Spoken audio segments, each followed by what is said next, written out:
Hi, I'm Stefan, the BMW DIY guy, and are you tired of that ugly strut brace in your BMW G80? Let's fix that from Kies Motorsports.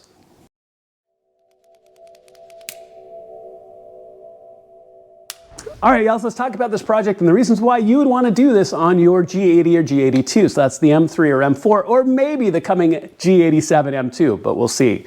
Now, one of the things about the G80 is their strut brace. Now, coming out of the F series and the gorgeous carbon fiber, the G80s are a little plain. Now, Kies Motorsports has made a fantastic new addition. This was all developed in-house. It's super strong, it's adjustable, it has a bunch of advantages, not only in appearance, but function, that's really going to improve your car, especially if you raise your hood. So let's jump into the install. This really isn't hard. The first thing we're going to do is be taking off the existing strut brace. So let's start there. All right, guys, so here we are underneath the hood. So really simple stuff here. You've got a 13mm bolt right here in the center, and you have 15mm nuts around the outside. 1, 2, 1, 2, 1, 2, 1, 2. So you just take these off. Now, be really careful. These are easy to drop, especially the back ones. Don't drop them. Some of these you're going to reuse, so dropping them would be bad, plus the hassle of taking an easy job and making it a lot slower. So go ahead and take the 13 out here in the front, then go ahead and take the 15s off, take the brace off, and go ahead and set it aside. Now that the existing brace is out, you can add the center piece here, and this is that 13mm bolt. You just can thread it in by hand. You can see it's still loose because this is going to hold each one of those braces as they go across. Now the brackets here at the end, they're identical with one exception. They're threaded. One side is threaded. When you install these, the threaded side is on the back side of the motor in all cases. So I've already put the two on that side with the thread on the back, and on this the same here. So you just take it and you can place these in, to set these in place for now, and they should stay, just like that. Now you can take the 15mm nuts that we took out before and just hand thread them back on to help hold those in place, because we're going to be fitting everything back in together before we torque everything down. So go ahead and place the center, go ahead and put the outsides, hand thread those 15mm nuts back on, and then we're going to start putting the new struts back in. All right, y'all, so there's a couple of things we're going to want to do first, kind of in prep and getting ready to go. Now that you have those outer brackets in and they're oriented in the correct fashion. In addition, push them back a little bit, make sure they're pushed back as far as they can go. And then you can snug one of the nuts down just with your hands to make sure that they hold in place. Now, one thing you're going to want to do, all of your sockets, you're not going to want to bang up the aluminum. So I've put a little bit of painter's tape in this case. You can use masking tape or something similar just to protect the sockets. The last thing you'd want to do is scrape up these really gorgeous pieces. Okay? Now, the other thing you want to do is with the big center cross brace. Now, this is adjustable, as you can see, which is really cool. I mean, what a cool feature that these are adjustable.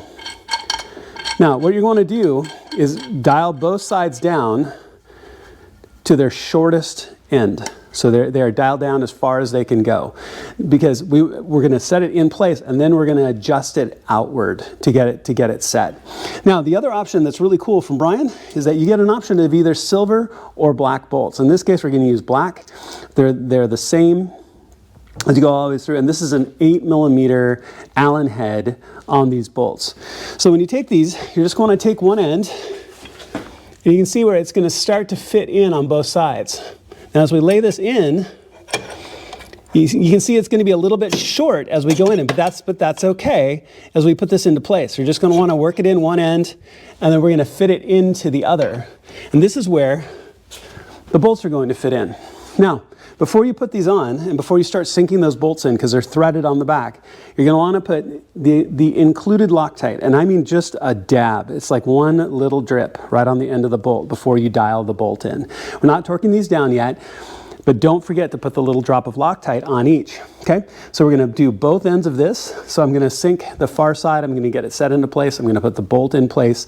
And then as need be, I will adjust this end, if I have to make it a little bit longer, to get it to fit. And you can get your preload set by twisting the bar. Now, you don't have to go to town on that. Just hand tight to twist the bar to get all of your preload set across the bar, okay? So go ahead and get the back one set, and then we're going to repeat on the front.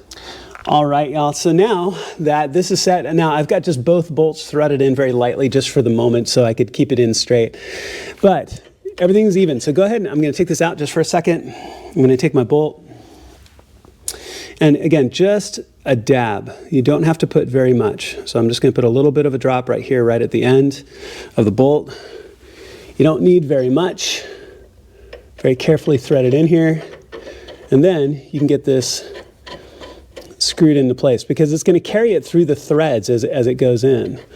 Okay, so now I'm going to do both sides with a little bit of Loctite, and then we're going to start looking at the front braces as well. All right, so now that you have those bolts set in, go ahead and take and twist the bar to set the load. So I'm twisting away, right? So I'm twisting away from it to put a little bit of outward tension on these brackets at either end. Now go ahead and grab your torque wrench. You're going to be using the same 15 millimeter socket that you had from before.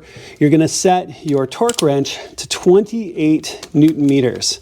So mine is currently set, and go ahead and torque these bolts down, or excuse me, torque these nuts down to 28.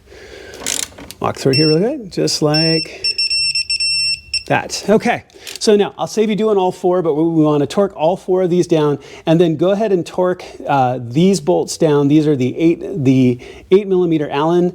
These are going to be 34 Newton meters at either end, and get those all set. Then we're going to repeat the process on all the rest. All right, so here's a good time to jump in and talk about some of the differences in your G80. So whether you have the stock intakes, aftermarket intakes, and this really has this gorgeous Armis Speed carbon fiber intakes and covers.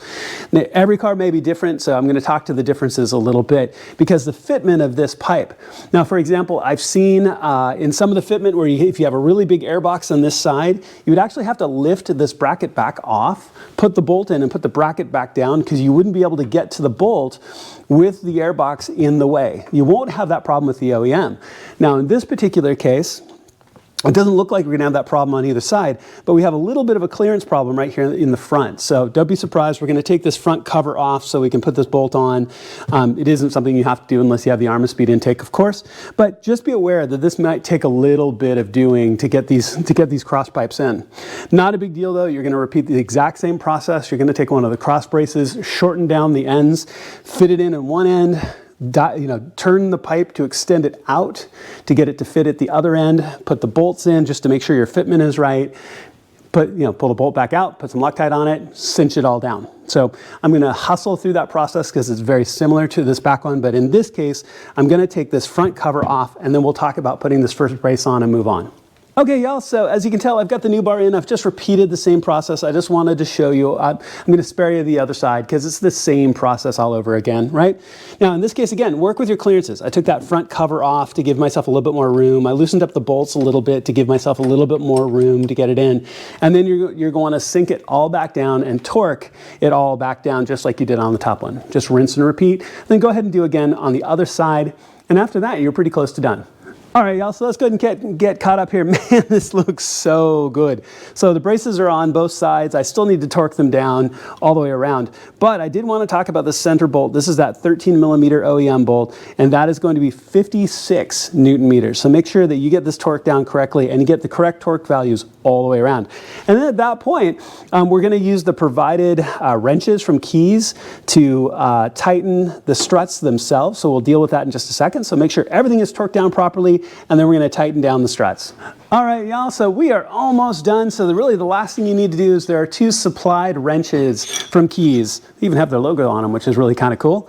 So you've got, you need to tighten down the braces themselves, and it's basically counter spinning the nuts into the brace. So you take the big wrench, you hold on the brace side, you take the small wrench, and you're going to turn that nut into the brace. And you don't have to go crazy on this. Just basically hand snug is enough. So that's more than enough right there. And you want to do it on all of the ends of the brace. So I've done that side. So let's go ahead and do this side here really quick. So again, just set the big wrench, set the small wrench against the nut, and just tighten. And that one's already pretty tight. So don't go crazy on it. They don't need to be overly tight. So go ahead and do them all the way around. And at that point, enjoy the work because you're done. All right, so let's give this one last really close look. This is a gorgeous car with a lot of mods in it already, as you can tell. I love all the additions in here, and this Kies brace really just adds to it. What a great job. And if you really got to notice that the custom paint job and some of the pieces here in the engine bay, which are just really a nice touch. So what a fantastic thing. And I'm really impressed by this. I think this closes one of those gaps in the engine bay of the G80s because the braces really aren't great. But this Kies Motorsports brace, all developed in-house by Brian of Kies. This is fantastic. I highly suggest it. All right, guys, so all done. Go ahead and clean up and put your tools away. As you can tell, this is not a hard project whatsoever. Now, remember, everything you need from parts, torque values, the link for the product itself will be in the video description below. I am so psyched to have this in this car. Kies Motorsports makes fantastic products, and this is something they developed in-house because they really wanted to have that top shelf, that just best looking product on the market, and I love it. Thank you so much for watching. I really appreciate it. Please make sure to click like and subscribe. It makes a huge difference to my channel, and I have a ton of new content coming out that I can't wait to show you. Thank you again, and I'll see you on my next video.